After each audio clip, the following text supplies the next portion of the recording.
This webinar is being recorded, just to let you all know, so that we can post this on our website. I guess I'm supposed to warn folks that we're doing that. So we've got a great cast of characters, some folks who really know their business and know what they're talking about, and can speak to this issue from the point of view that they come from. We have Andrew Arnott from the National Low Income Housing Coalition, who we really rely on to bring us data and information about these kind of things, both nationally and locally. We also have Nick Rhodes, who's the president and CEO of Esperanza Homes, who is a home builder here in the Rio Grande Valley, and as well as a partner with CDCB on quite a few affordable housing projects that we're building ourselves. Daniel Diaz, who's the director of organizing for La Unión del Pueblo Entero, or LUPE, is here to talk about what folks are saying in the rural and colonial areas about this issue and how we can move things forward. And then Jose Ramirez, who works here at CDCB as the Colonial Program Coordinator, as well as a local artist, and uses the information that he learns from us and from folks on the street to create and prepare art installations around these issues. And then last but certainly not least, our Director of Policy, Zoraima Diaz, who will kind of moderate this whole webinar for us, and her intense drive to move these policy things forward, and get them heard by those who need to hear them. I do want to thank Wells Fargo Foundation for their great support of our work at P3, as well as all the support that they give us here at CDCB. But a generous grant from Wells Fargo Foundation made this possible to set up the policy shop P3 here at CDCB. So without much more ado, I want to turn this over to Andrew to give us to actually spill what's in his brain about this issue and here in the Rio Grande Valley and across the nation. Thanks, Andrew. Sure. Well, thank you. We really appreciate the invitation to speak today, and it's really a pleasure to be here online with you. I'm going to share my screen so you can see some slides as I talk. And I just realized how many slides I have open on my screen here.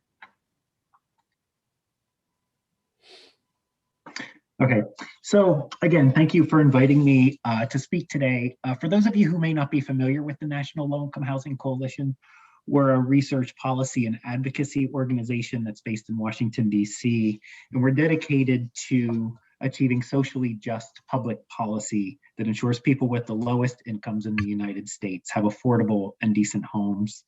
And unfortunately, that's a long-term struggle. There's been a persistent shortage of affordable and available housing for the lowest income households in this country for decades. It's this pervasive structural problem that we have, whether in economic good times or bad times.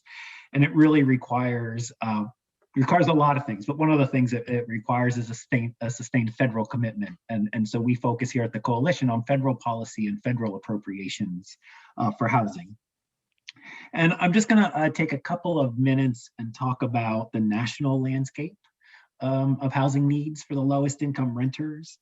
People have this mistaken impression that housing on affordability, or the lack of affordable housing, is an isolated problem, and it's an issue that you only see in high cost areas like San Francisco or New York or Austin. But that's just not the case. That's simply wrong. The reality is that for low wage workers and for extremely low income renters, affordability is a problem everywhere in just about every community across the country.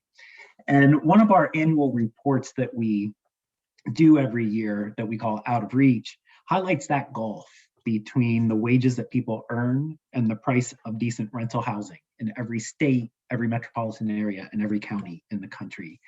And this past year's report shows that we published it in the middle of 2020 last year. And it shows that even before the pandemic, which was during a period of lower unemployment and better economic times, low-wage workers were still struggling to afford their rent. And the central data point that we use in Out of Reach is what we call the housing wage, which is an estimate of what the hourly wage that a full-time worker would need to earn in order to afford a modest one-bedroom or two-bedroom apartment in their county. On average, the national housing wage for a two-bedroom apartment at fair market rent is $23.96. For a one-bedroom apartment, it's $19.56. So that's what someone needs to earn if they're working full-time to afford a modest apartment. That's the national average. And there's just two things I want to point out about these numbers is they're based on two important assumptions. One is that when we talk about housing affordability and what a household can afford, we assume, which is reflected in federal housing policy, that no more than 30% of a household's gross income should be consumed by housing costs. And secondly, when we talk about decent or modest housing, that's housing that rents at or less than HUD's fair market rent, which is what a household who's moving today could be expected to pay in their area for just a modest apartment, sort of the lower half of the market price-wise. And on my next slide that I'm going to show here, which is a map of all the states, you can see that, of course, the housing wage varies from state to state. The housing wage ranges from about $14.19 an hour in Arkansas to someone needing to earn $38.76 an hour to afford a two-bedroom apartment in Hawaii. We have these persistently high-cost states on the West Coast and East Coast, Florida, New York, New Jersey. But the states that have lower housing costs also tend to pay lower wages. And so the housing affordability is really a problem in every state. And this second map I'm going to show, which is a county level map, shows the number of hours that a minimum wage worker would have to work in order to afford a one-bedroom apartment. There's also considerable variation in this statistic. And you can see the pockets of dark blue on the map around Austin, San Francisco, New York City. And in those dark blue areas, a minimum wage worker would have to work more than 80 hours a week to afford even a one-bedroom apartment. So that's more than 2 full-time jobs to afford a one-bedroom apartment.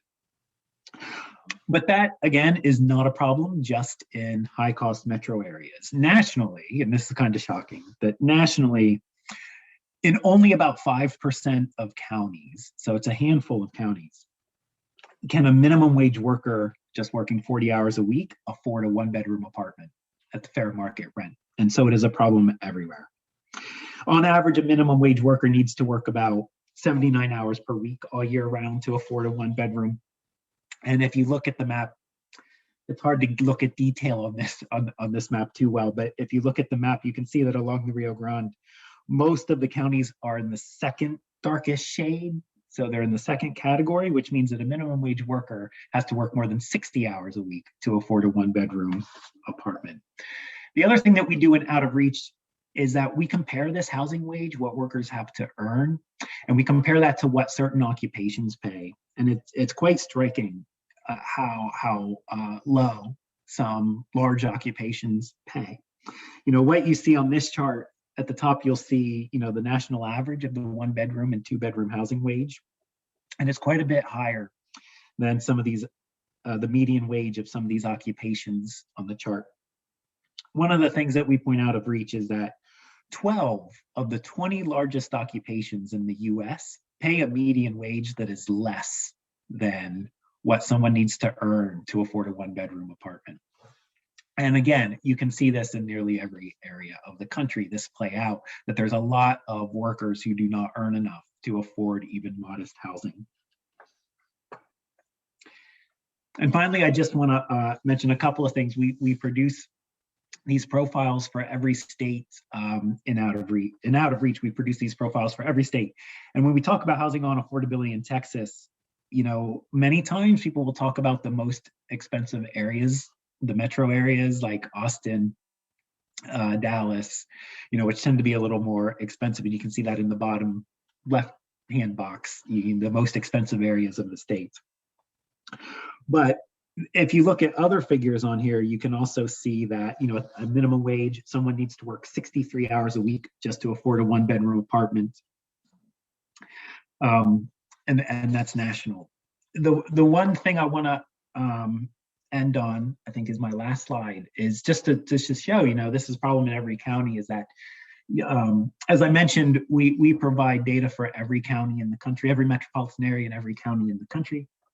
And you can see here how even in places where the 2-bedroom housing wage and also the 1-bedroom housing wage, but it's not on this table, may be lower than the state average and clearly lower than the national average. The average renter wage is also lower in these areas as well. And so in McAllen metropolitan area, for example, a minimum wage worker needs to work 61 hours a week to afford a modest 1-bedroom apartment, while a 2-bedroom housing wage, is only $14.29. The average renter is only earning $9.76. And I think I will end there. I'll just end with saying, again, we do Out of Reach. We do a second report called The Gap, looking at the shortage of housing for extremely low income renters. And it really is a national problem that ranges from the lowest cost areas to the highest cost areas, because the market just does not adequately serve extremely low income and low wage workers. Thank you, Daniel, for that national perspective. We as an organization, as Nick mentioned, rely on the research, the data, and analysis that NILC provides at the national level. It's a fundamental component of our work, and it supplements what we're able to collect regarding households in our region. I'm going to share my screen quickly to just bring up the slides.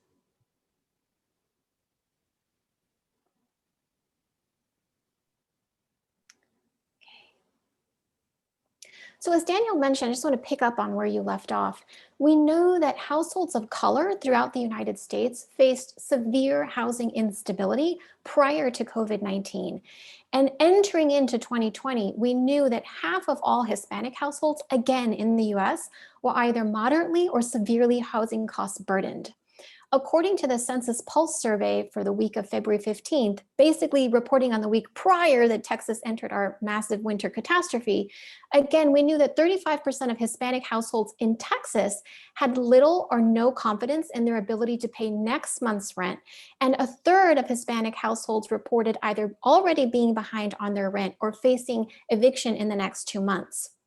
You can see, according to this map that was produced by the Urban Institute, this gives you an idea at the census tract level, much to which Daniel mentioned in his previous slides. In these dark, intense regions, there are areas, specifically in Cameron County, you can see that 79% of census tracts, and in Starr County, which is a rural area that we serve, 93% of census tracts were scored above the 50th percentile in terms of their housing instability risk. So again, what does this demonstrate? It just demonstrates the urgent need right now for immediate emergency rental assistance in order to ensure that the households that we serve are not displaced from their current home. Go to the next slide. To give you a sense of a renter's financial household profile, again, we serve the 4 persistent poverty counties along the southernmost Texas-Mexico border, and the households that we serve are primarily renters interested in moving into home purchase. So you can see here the average renter that we served, again, prior to going into the pandemic, their average monthly debt payments were around $628 a month in addition to their rent. And this is before they have a mortgage payment. Their debt to income ratio is at 28%. Half of all households had zero savings when they entered pre-purchase housing counseling. And of those with savings, they had a little over $2,000. Now, again, we know in our region that 59% of households didn't have enough savings to cover 3 months worth of expenses should they experience an emergency, a financial emergency or an economic shock. The pandemic has proven to be a prolonged economic shock that the households that we serve are still trying to recover from.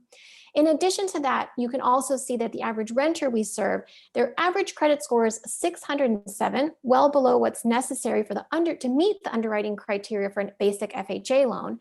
59% of households had at least one past due account, and 23% of households had at least one active account with a pawn shop, payday, car title, or finance company predatory lender. Again, this just demonstrates that the families that we serve were in a precarious financial position prior to entering into the pandemic. Again, just from the research of the families that we serve, we know that within the first 10 days of Cameron County issuing a shelter-in-place order, 14% of our households, renter households, had an immediate loss of income, and 24% either had been furloughed, unemployed, or had a reduction in their hours. To give you a sense of housing health metrics, again, across the region, the renters comprise between 25% in Willacy County, rural Willacy County, to about 33% of households in Cameron County.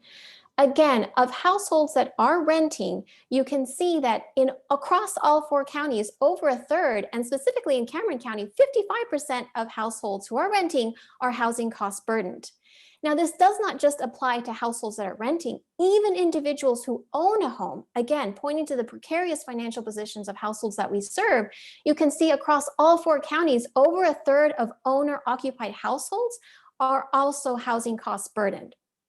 When you look at the median home value of homes across, again, the 4 counties that we serve, it's clear that's well below that of the median of the state of Texas. Why is that important? Because as a nonprofit housing organization, we are not just interested in preserving homeowner stability in this moment, but we are interested in assisting them to acquire wealth over the course of their lifetime. And we know that for the low and moderate income households that we serve, the home purchase is the largest asset purchase that they will make in their lifetime. Thus, the lower median home value means they're not able to earn as much equity, meaning that they will have a slower and lower net worth over the course of their lifetime. Lastly, just to give you a sense of households that lack internet access, again, across all counties, almost a third of households do not have access to internet at home, meaning they're unable to participate in the workforce from their place of residence. Their children are less likely to be able to attend school virtually from home. They're not able to engage in telemedicine. And lastly, they're not able to engage in the mainstream financial service marketplace from home. Again, prior to COVID-19, we were already facing a brick and mortar financial desert in our region with the ratio of 1 mainstream financial service provider to 22 alternative high-cost predatory providers just in Cameron County. We know that on account of the pandemic, there's been a sharp increase in the use of mobile and virtual financial services, and the households that we serve, again, are less able to engage in the mainstream financial marketplace based on the fact that they lack internet access. To give you a sense of the rental housing affordability myth, again, as we're referring it to complement what Andrew mentioned, you can see in Cameron County, as he mentioned, the average wage that a renter needs to earn in order to afford a fair market rent 2-bed, 1-bath apartment at $760 is $14.62 per hour. The mean renter in Cameron County is only earning $9.14, meaning what is the practical implication for the families that we serve? They need to work, as he mentioned, 64 hours a week at that mean renter's wage, or 81 hours a week if you're earning minimum wage, in order to afford that apartment and not spend more than 30% of your income on housing. Now, again, as he mentioned, this is not just the case for counties with large metro areas. In Starr and Willacy County, which are completely rural regions that we serve, we see the same scenario. In Willacy County, the mean renter's wage at $11.56 is still less than the $13.73 they need to afford that $1,714 rent payment for a 2-bedroom, 1-bath apartment. Again, the implication there that they have to work 48 hours a week at the mean renter's wage, or 76 hours a week earning the minimum wage in order to stay into that apartment. Now, another thing that Andrew mentioned that we are also just focused on, and this has larger, I would want to say, gender and racial equity implications for our region. He mentioned the list of occupations that earn what is less than necessary to afford a 2-bedroom, 1-bath apartment. And in our region, the third lowest earning occupation is home health. Now, we know that home health aid workers that's the fastest growing industry in the region that we serve, and they're earning less than $9.93 per hour. But just to give you a sense of their desire to purchase a home, in the last 6 months, they constituted 43% of new pre-purchase housing counseling intake participants at CDCB. So the desire is there, and what we see is the continued inability to purchase based on a low wage. In terms of home buyer affordability in Texas, again, this is really where that myth comes into place. You might assume, based on the fact that, yes, dollar to dollar, amounts of rent or sales prices of homes are less than in our region than Austin, Houston, El Paso.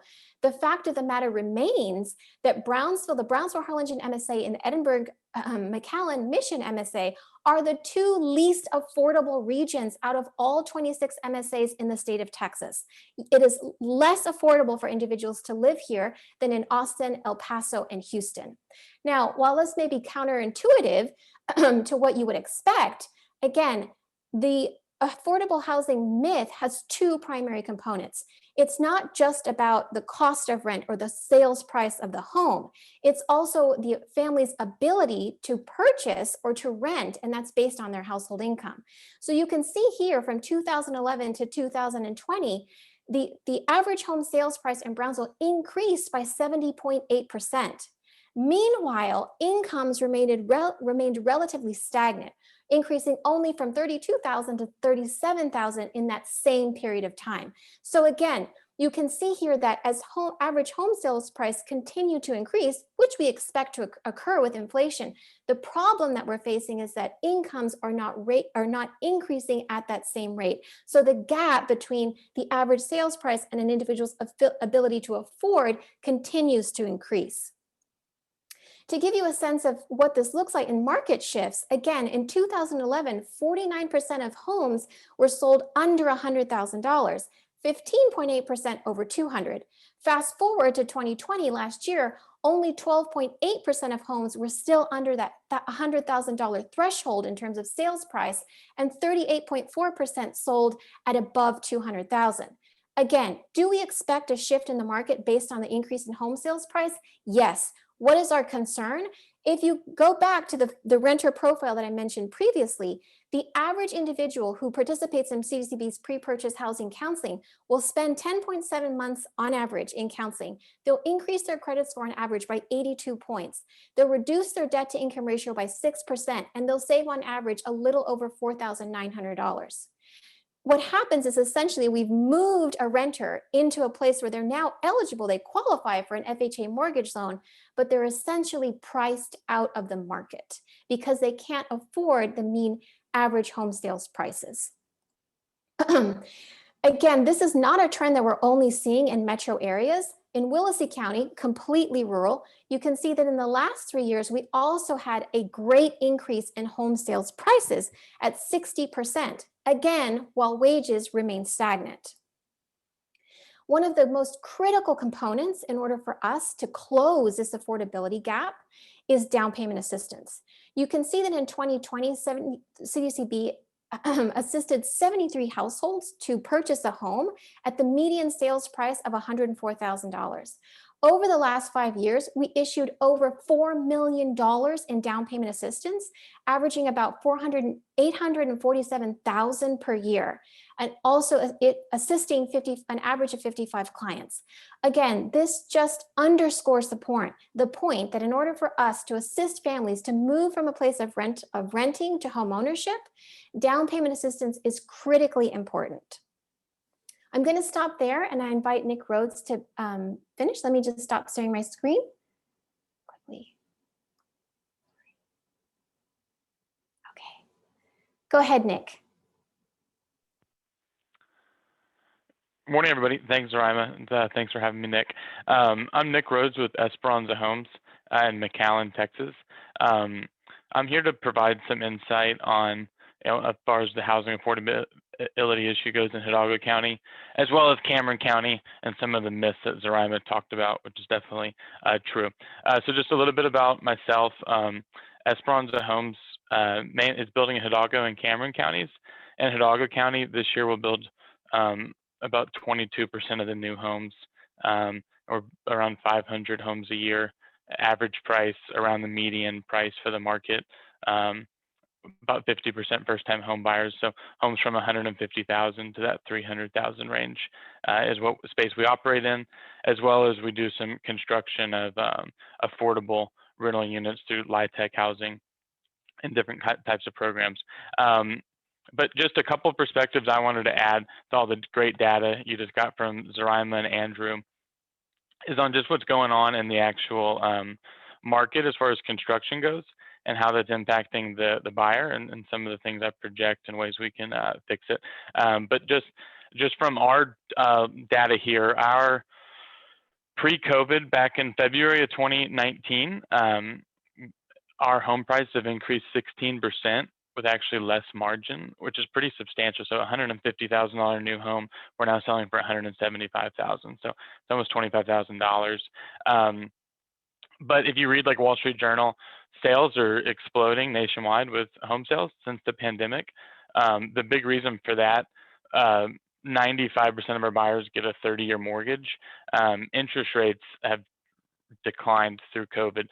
So that same house, that $150,000 house was average costing our buyers, putting 3.5% down, getting an FHA loan, $1,300 a month in 2018, 2019, with a 4.5 to 5% interest rate. That same house today is $175,000, still costing $1,300 a month. But rates are artificially low right now. There's 30-year mortgages around 3%.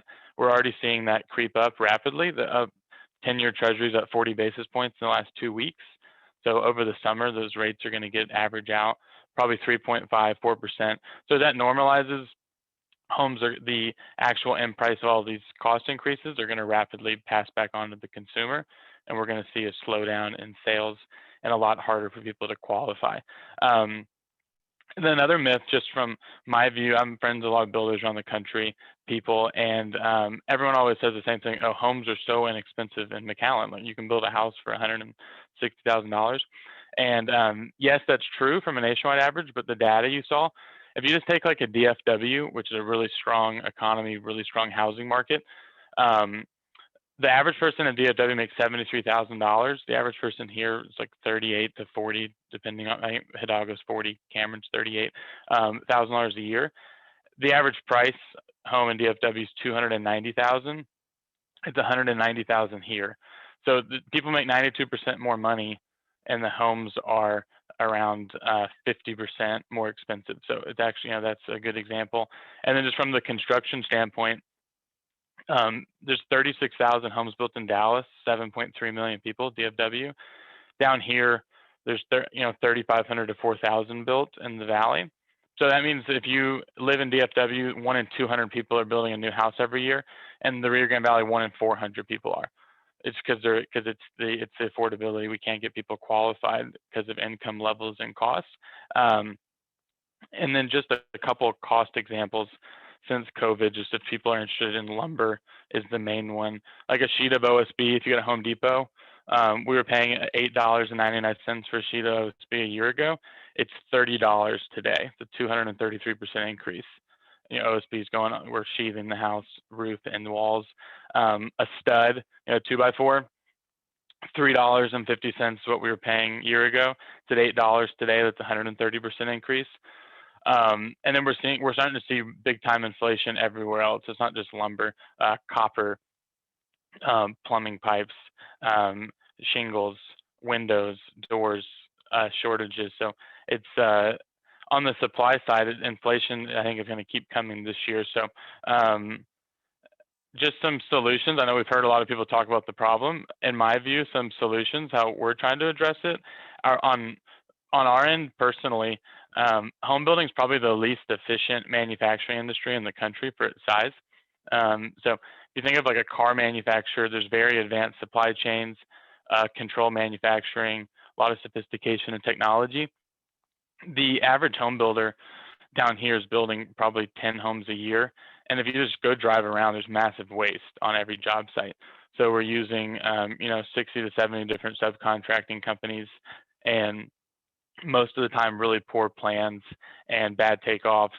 And you just drive around and see that there's probably $2,000 of lumber in the trash bale out front of most of the job sites down here, and the trash bale is built out of OSB, which costs $30 a sheet. So there's just a lot of examples of inefficiencies in the actual construction process that we're fighting to get a lot more efficient and bring the price down for the consumer. So I think the industry has a lot of opportunity there, as well as on the just wage increase side. That's the other. So there's the supply side, and then there's also I'm on the McAllen EDC board, and there's constantly South Texas College, trade school, getting more trained people. We miss out on a lot of manufacturing opportunities down here because our workforce is the least educated in the country. So I think 15% of our population has some sort of degree above high school. So even though we have the youngest population in the country willing to work, the area is starting to do a lot better job in pushing to, educate our young workforce so we can attract better employers and raise the wages just from a free market standpoint. Because what Andrew said too on the rentals, it's even worse as far as rental supply goes. We buy sheetrock shingles for the same price as someone in Dallas or Austin or Houston. We don't get big discounts because we're in the valley. So our labor's probably 20 to 30% less expensive, but everything else is the same on the supply side. And when you're building a big apartment complex, that's very much slowed down. So just in DFW, there's 3 times per capita the amount of multifamily units being built as down here. So the more supply, the more rent is going to stay steady. What's happening down here is we're getting underbuilt. So just economics, there's not enough units. The price is going to continue to go up, and wages are staying stagnant. So yeah, kind of the solutions. We need more supply. We got to get more efficient in driving the price down, and then we need a more educated workforce and better jobs so people can make more money. So that's kind of my free market, private industry view, and then everything on the public policy side as far as the programs with down payment assistance, low-income housing tax credits, more affordable rental units is going to be critical to get that supply up. Because for a lot of apartment complexes down here, they don't, from an investor standpoint, they're really hard to pencil without some sort of affordability program like the LIHTC housing. So under the last administration, a lot of that stuff was cut and was harder to do. There's been some good movement already in that, and with this new administration, and I think if we can keep pushing policy, that on the supply side for multifamily, I think the key is going to be increasing those LIHTC programs and different sort of affordability programs to assist private industry to construct these units, because it's difficult to make them pencil right now as far as making sense. So that's my perspective. Thanks for having me. Thanks, Rima. Thank you, Nick. We really appreciate your perspective and your experience. Daniel, we'd welcome you to the stage. Thanks, Soraima. Thanks, Nick, for having me. My name is Daniel Diaz. I'm the Director of Organizing at Lupe, La Unión del Pueblo Entero. A little bit about the organization's community-based union, a community-based organization in the Rio Grande Valley. It was founded by labor rights activists Cesar Chavez and Dolores Huerta, where we really try to build stronger, healthier communities where Colonia residents use the power of civic engagement for social change, from providing immigration services to providing general services, English classes, to also what we're talking about today is organizing for better living conditions. Lupe responds to the needs of the community and takes action that creates a chance for a better life for a lot of folks living in colonias or in the community in general. Lupe also derives from 8,000 plus members, or 8,000 plus members across the Rio Grande Valley. And what we do is that we really focus in making sure that members of the low-income community across South Texas really push for them to feel the responsibility and the obligation to organize themselves, specifically on issues that affect them. One of them, of course, being on the issue that we're talking about today around affordability and housing. We believe at the organization in equitable access to dignified and affordable housing for all people, regardless of income levels, regardless of national origin, regardless of immigration status, and of course reflecting where so many of our membership, like I mentioned, over 8,000 people in our organization, so many of them being foreign-born or maybe even undocumented, who we involve in our advocacy efforts. to explain a little bit more about our organizing work and our organizing model, what we do helps us really have a close ear to the ground on what's going on and hearing from folks, especially a lot of like the hardest hit folks economically across the region. What we do is that we organize in colonia neighborhoods. And for those of you that are not familiar with the term colonia, it's really in Texas, it's defined as unincorporated neighborhoods along the US-Mexico border that lack infrastructure, that lack basic infrastructure, right? So what we do is that we organize in these neighborhoods, these colonia neighborhoods across the Rio Grande Valley. We built neighborhood committees of folks that want to be involved in that neighborhood.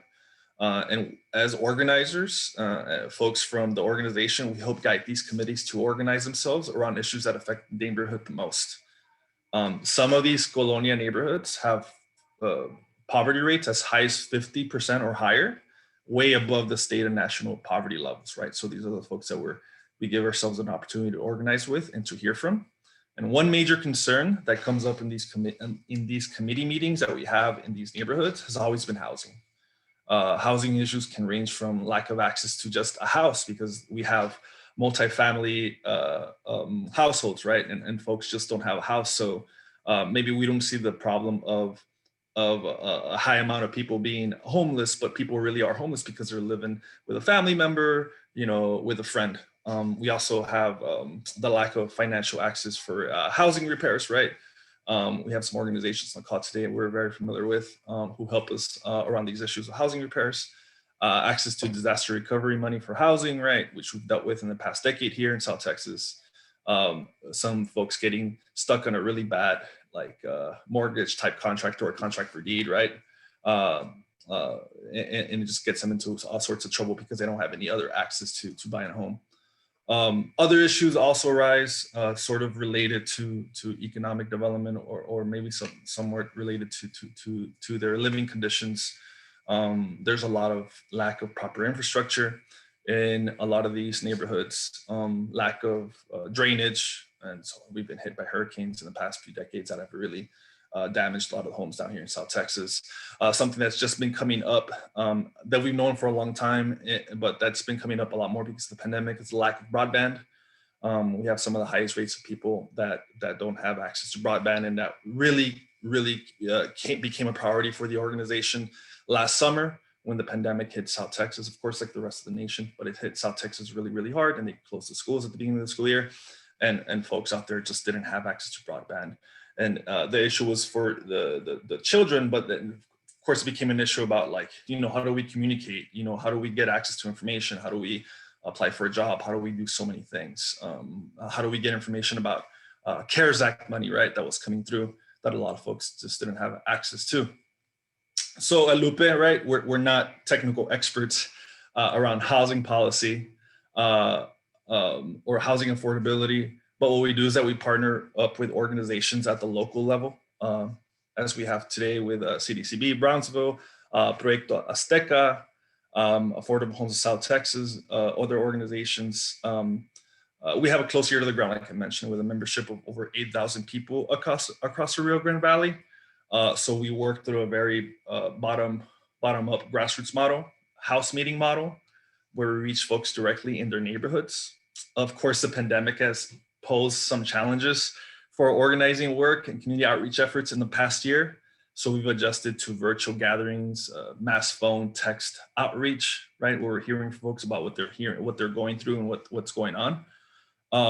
When we identify housing issues within our Lupe membership or the neighborhoods that we're organizing in, we connect these folks with housing experts, policy experts like Proyecto Azteca, CDCB, Affordable Homes, among others, with information that they need. So like I said, we don't pretend to be the housing policy experts, but we really, really want to do our due diligence in making sure that we partner up with organizations so we could have the close ear to the ground, and then making that bridge connecting them folks to where they where they can get help around this issue. Of course, everybody knows about the winter storm and the power outage that we had here just a week or two ago. I didn't have power. A bunch of us didn't have power here in Texas. other folks, not just housing, but other folks that we also partner up with, it's like Texas Rio Grande Legal Aid, around information for FEMA. We know FEMA is going to be here in Texas, and really checking people's homes. If there's any damage, checking for any damages and things of that nature. We have a lot of folks that are undocumented, a lot of folks that are have language barriers. We have a lot of folks that don't know the system very well. So it's really important for us to partner up with organizations like housing experts, organizations like Texas Rio Grande Legal Aid on the legal side that could help explain the process of how you apply through FEMA, right? So think of us just sort of as that bridge and trying to connect folks on the ground that are going through like really harsh conditions or really a lot of pain because of the pandemic, because of the freeze that happened or the power outage, or just because of other things that they can out of their control, try to connect them to the right locations. Many families, talking about how that pandemic really made this worse, made this harder for a lot of the families that were already living in really harsh conditions or in survival mode. That pandemic just made it so much more harder.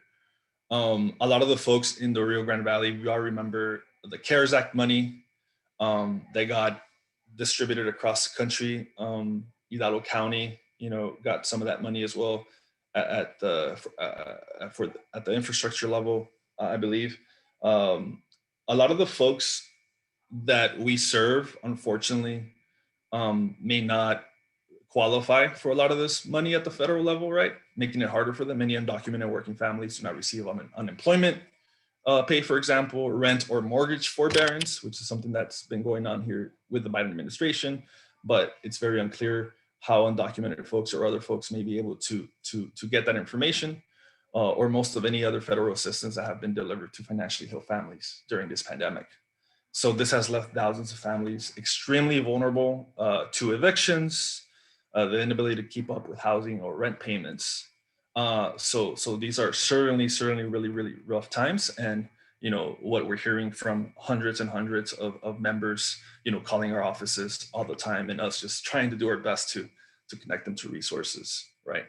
Our advocacy efforts, our organizing and then turn into advocacy efforts, allow us to be more effective advocates. So what we do is that we do our best to try to develop people themselves that live in these conditions, that live in these communities, to also advocate for themselves and to join us in those advocacy efforts on behalf of themselves and on behalf of their communities. So we believe that folks that are going through the actual pain are, obviously know more than me, for example, about what's going on in the day-to-day. So we do our best to make sure that their voices are heard and their voices have a seat at the table when decisions are being made.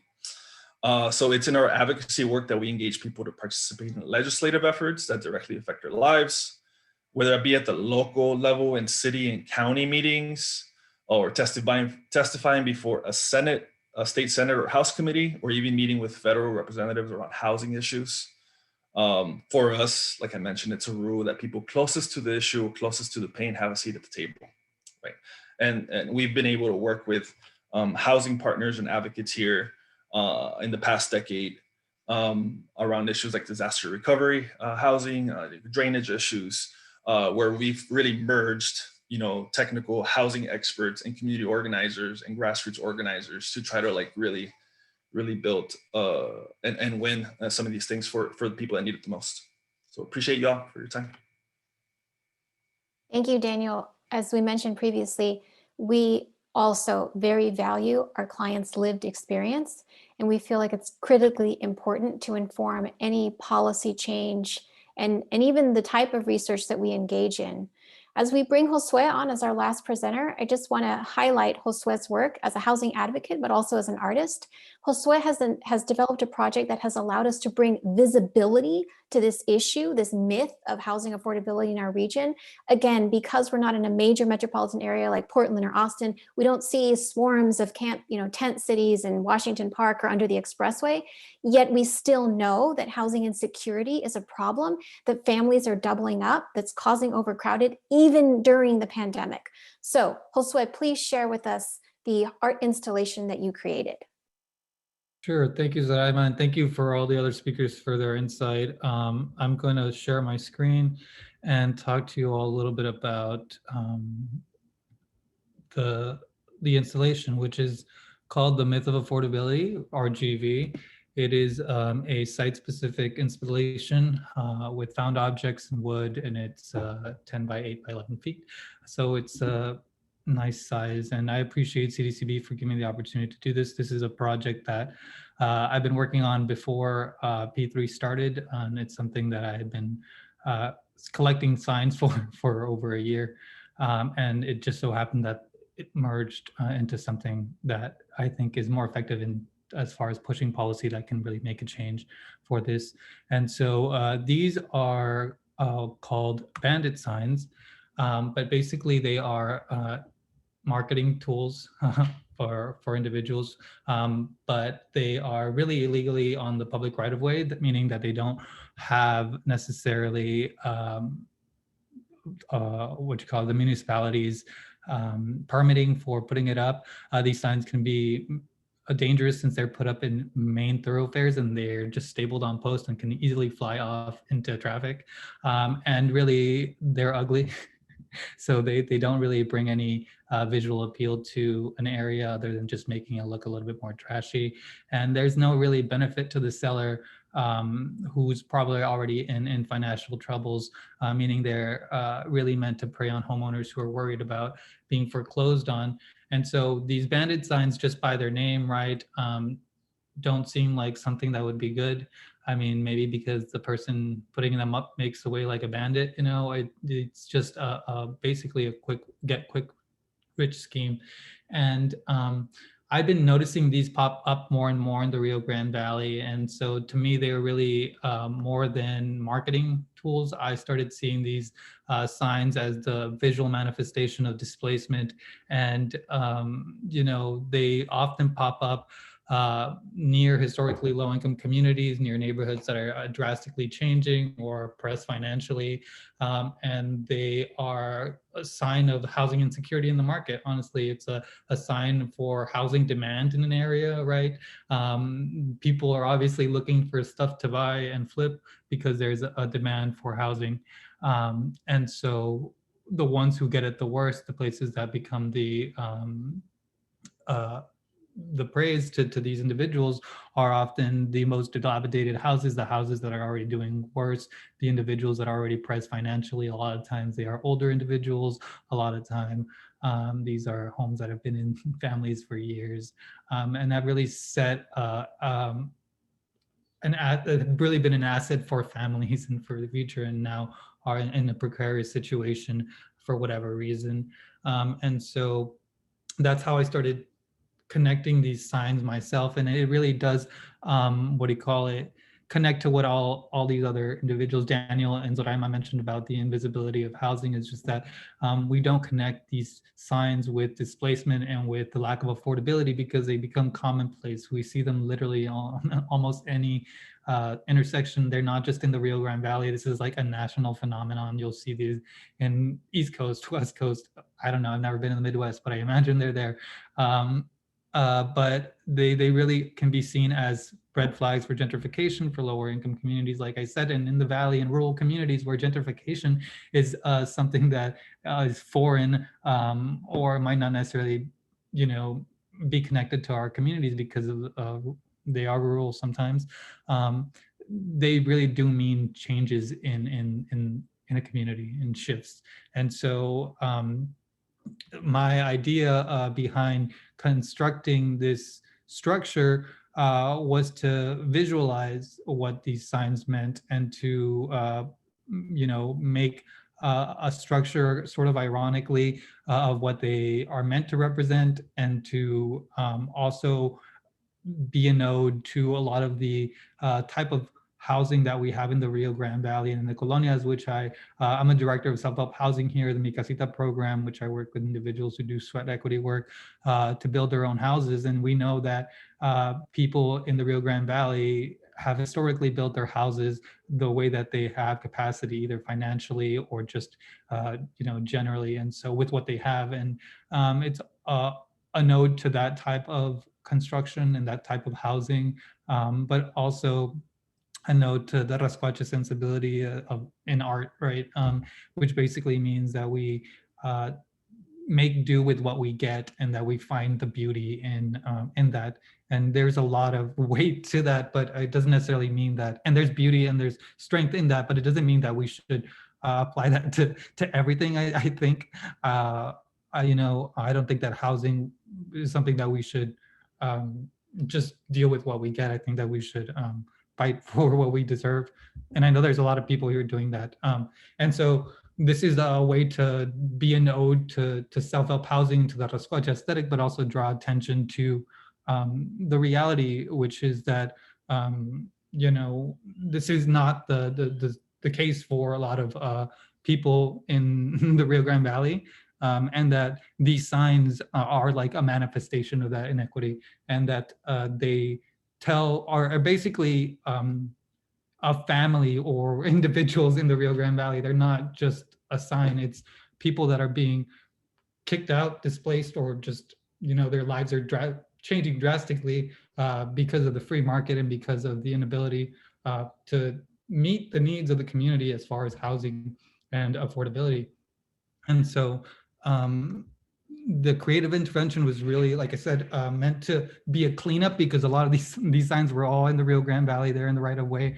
So it was a way to clean up the streets in different, cities.